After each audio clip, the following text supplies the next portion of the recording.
বাসায় যেদিন কিছুই না থাকবে এইভাবে একবার বেগুনের তরকারি রান্না করে দেখবেন। শুধু বেগুন দিয়েই এত মজার একটা তরকারি রান্না করা যায় ভাবতেও পারবেন না। এরকম এক পিস বেগুন দিয়ে এক প্লেট ভাত খেয়ে ওঠা যাবে, এতটাই মজার হয়। খুব সাধারণ কিছু মশলায় তৈরি করা হয়, বাড়তি মশলা তৈরি করার কোনো ঝামেলা নেই। আর এটা বানানোও খুবই সহজ, মাত্র ৪-৫টা উপকরণে ১০ মিনিটের মধ্যে এটা বানিয়ে ফেলতে পারবেন। মজার মজার রেসিপি পেতে চ্যানেলটি সাবস্ক্রাইব করে রাখবেন। এবার চলে যাচ্ছি মূল রেসিপিতে।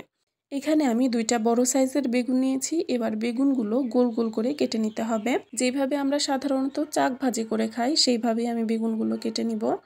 আর বেগুনগুলো একটু মোটা করেই কেটে নিতে হবে, কারণ যদি পাতলা করে কাটা হয় তাহলে ওলটপালট করতে যেয়ে খুব সহজেই বেগুনগুলো ভেঙে যাবে। তাই একটু মোটা করেই কেটে নিতে হবে, তাহলে ওলটপালট করতে সুবিধা হবে।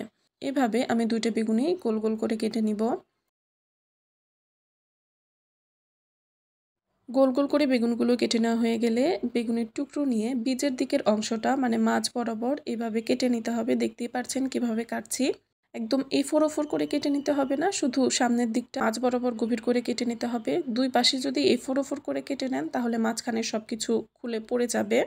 এইভাবে কেটে নিলে বেগুনের মধ্যে মশলাগুলো ভালোভাবে ঢুকবে। আমি সবগুলো টুকরোই এভাবে কেটে নিব, আর তারপর বেগুনের টুকরোগুলো ভালোভাবে ধুয়ে পরিষ্কার করে নিব। আমি বেগুনগুলো ভালোভাবে ধুয়ে পরিষ্কার করে নিয়েছি। এবার ১ চা চামচ করে দিয়ে দিলাম লবণ, হলুদ আর মরিচের গুঁড়ো। এবার মশলার সাথে বেগুনগুলো আমি ভালোভাবে মেখে নিব। আপনারা চাইলে মশলার সাথে বেগুনগুলো এইভাবে মেখে কিছুক্ষণ রেখে দিতে পারেন। আমি আর রাখছি না, আমি সরাসরি বেগুনগুলো ভাজতে চলে যাব। আমি কড়াইয়ে কিছুটা তেল গরম করে নিয়েছি। গরম তেলের মধ্যে আমি বেগুনের টুকরোগুলো দিয়ে দিলাম। একদম বেগুনগুলো সিদ্ধ করার মতো করে ভাজতে হবে না, মাঝারি আঁচে রেখে উল্টে পাল্টে লাল লাল করে ভেজে নিলেই হয়ে যাবে। সিদ্ধ হতে হবে এমন কোনো বিষয় না। তেল কমে গিয়েছিল তাই আমি আবার একটু তেল দিয়ে দিলাম।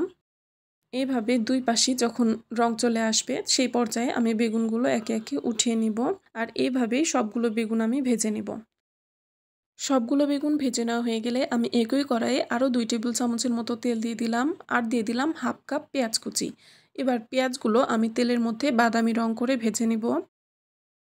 ভাজতে ভাজতে যখন পেঁয়াজগুলোতে বাদামি রং চলে আসবে সেই পর্যায়ে আমি দিয়ে দিব কালো জিরা। অল্প একটু কালো জিরা আমি ফোড়ন দিয়ে দিলাম। এবার কালো জিরাটাকেও আমি কিছুক্ষণ ভেজে নিব। কালো জিরাটা ফোড়ন দিলে সুন্দর একটা স্মেল অ্যাড হয় আর খেতেও মজা লাগে। আমি কিছুটা পানি দিয়ে দিলাম যেন পেঁয়াজটা আরও পুড়ে না যায়। এবার আমি ৪টার মতো কাঁচামরিচ মাথার দিকটা একটু চিড়ে দিয়ে দিয়েছি। আর হাফ চামচ করে হলুদ, মরিচ, জিরা আর ধনিয়ার গুঁড়ো দিয়ে দিলাম, আর দিয়ে দিলাম স্বাদ মতো লবণ। ব্যাস, আর কোনো মশলা দিতে হবে না, কিছুই না। খুব সাধারণ কিছু উপকরণ ব্যবহার করেছি যেটা সবার কাছেই অ্যাভেলেবল থাকে। আপনারা চাইলে এখানে আদা রসুন বাটা ব্যবহার করতে পারেন, তবে না দিলেও কোনো সমস্যা নেই।